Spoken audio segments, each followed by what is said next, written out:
యోబు గ్రంథము 35వ అధ్యాయము.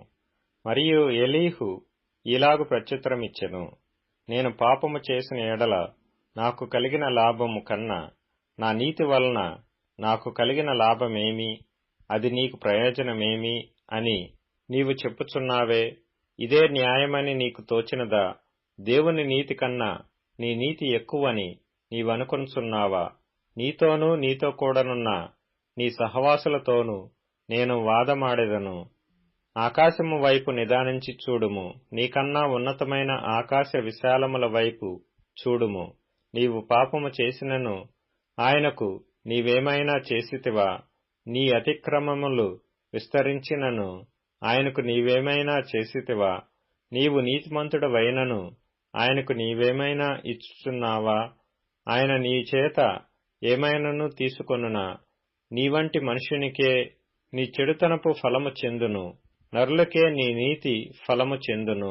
అనేకులు బలాత్కారము చేయుట వలన జనులు కేకలు వేయుదురు.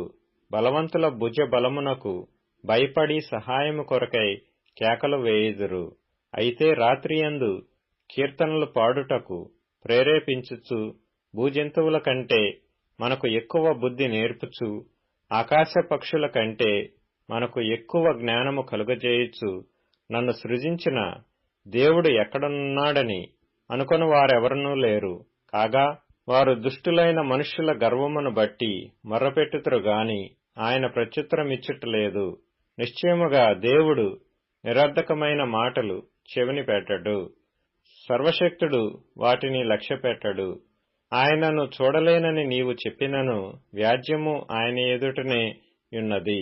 ఆయన నిమిత్తము నీవు కనిపెట్టవలను. ఆయన కోపముతో దండింపకపోయినందునను, నిశ్చయముగా దురహంకారమును ఆయన గుర్తింపకపోయినందునను నిర్హేతుకముగా యోబు మాటలాడియున్నాడు.